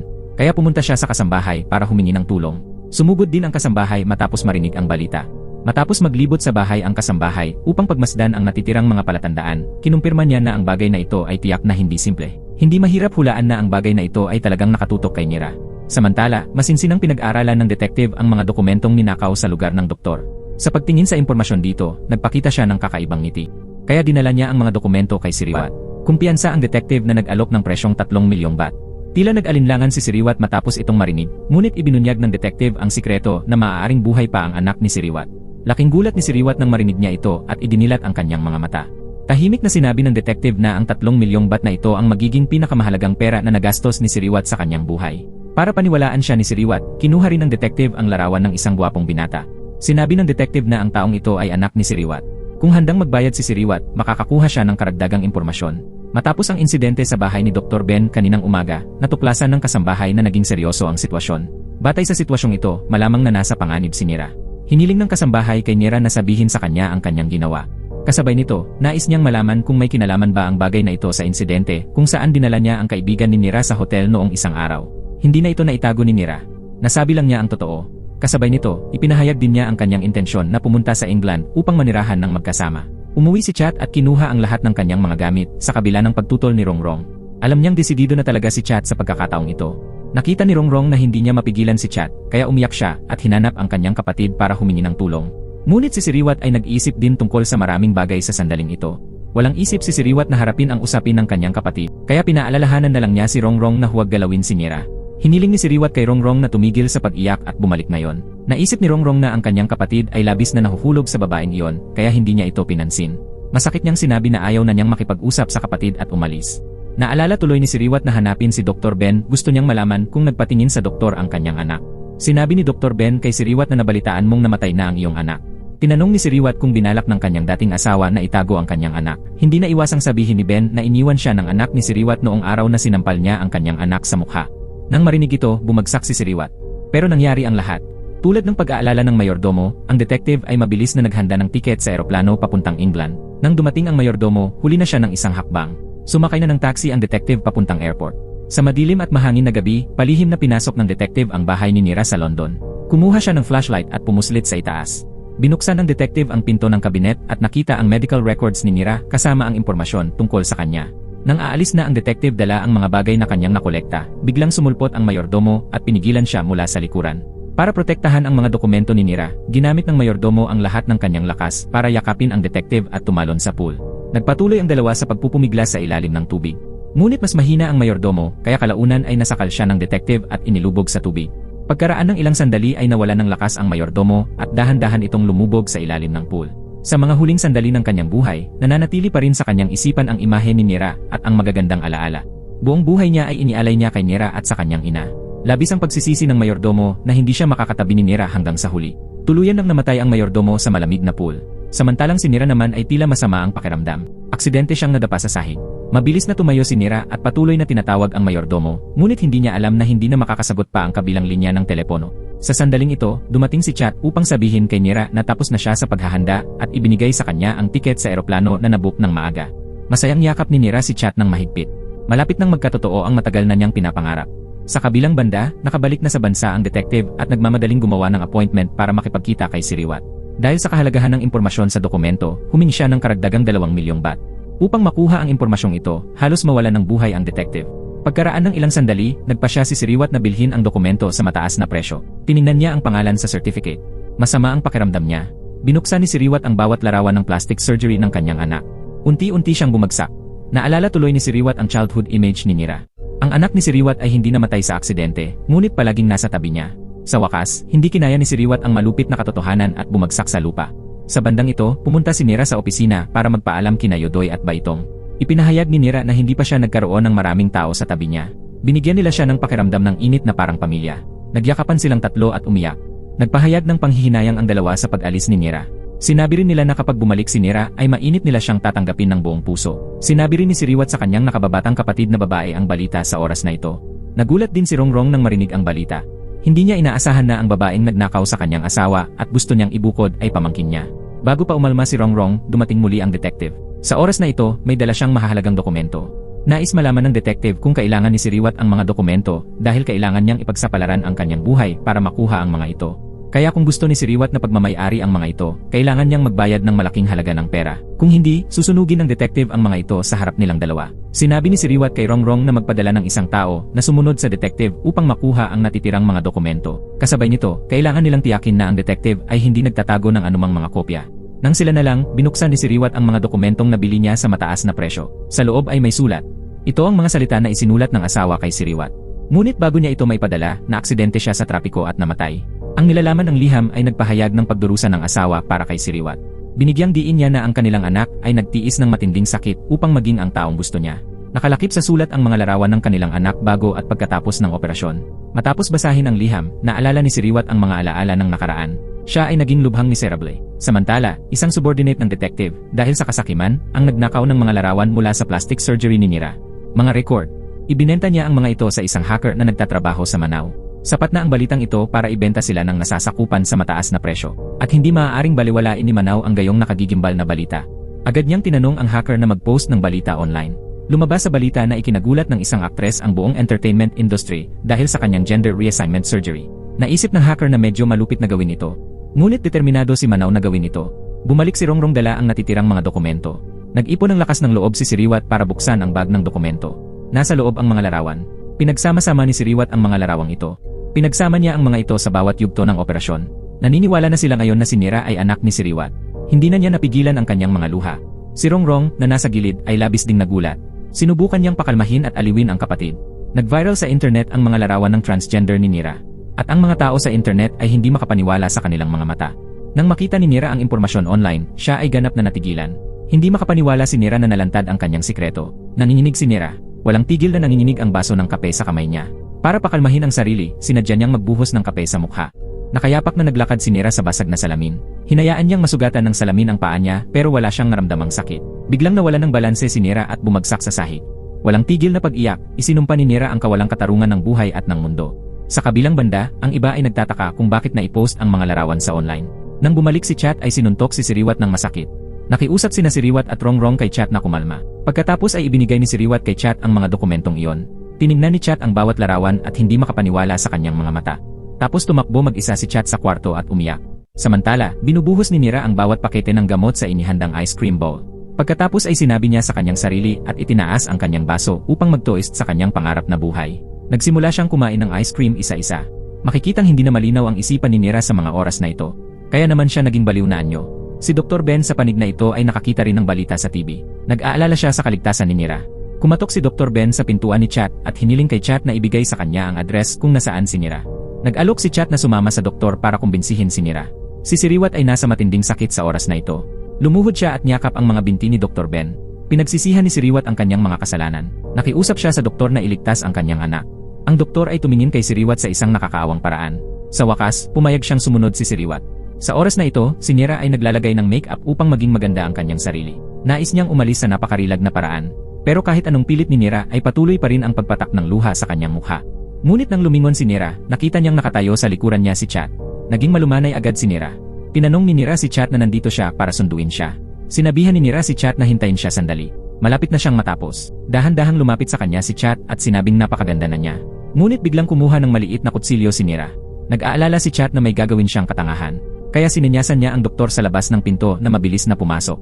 Ngunit lalo lamang nitong ikinabalisa si Nira. Lumingon si Nira at nakita ang kanyang ama at tiya. Lalong nagalit at ikinagalit nito si Nira. Mabilis siyang inaliw ng doktor at sinabing kahit alam ng lahat ang totoo, mamahalin pa rin siya. Gaya ng dati ng mahal ng doktor si Nira, mabilis ding humingi ng tawad si Siriwat kay Nira. Sinabi ni Siriwat na mahal niya siya noon pa man. Lahat ng kilos niya ay dahil lang sa pag-aalala niya sa kanya. Natakot si Siriwat na ang kanyang pinili ay hindi tatanggapin ng publiko. Gusto lang niyang mabuhay ng masaya si Nira. Sa sandaling ito, sa wakas ay naunawaan na siya ni Nira. Noon pa pala ay mahal na siya ni Siriwat. Noon pa man ay mahal niya ito sa sarili niyang paraan. Lumingon si Nira at nagsorry. Pagkatapos ay inilagay ang kutsilyo sa kanyang leg. Maraming dugo ang umagos. Ang eksenang ito ay natakot sa lahat. Buti na lang at naligtas si Nira sa huli. Makalipas ang 1 taon, nag-iisang nanirahan si Nira sa England. Ang peklat sa kanyang leg ay tumatayo bilang simbolo ng kanyang pinutol ang nakaraan. Sa wakas ay pumayag si Rongrong na hiwalayan si Chat. Si Rongrong ay nananatili sa bahay upang alagaan si Siriwat na dumaranas ng depresyon. Araw-araw siyang naghihintay ng balita mula kay Nira. Lumalabas si Manaw sa kalye at patuloy siyang binabato ng mga tao. Binato nila siya ng mga cake at itlog. Ang mga dahon ay nahuhulog mula sa langit. Tumingala sa langit sina Chat at Nira na parabang hindi sila nagkahiwalay. Naghihintay si Nira. Naghihintay sa araw na mapapatawad niya ang sarili. Baka babalik si Nira para hanapin ang taong mahal niya. At dito nagtatapos ang pelikula. Maraming salamat sa panonood. Hanggang sa muli, paalam.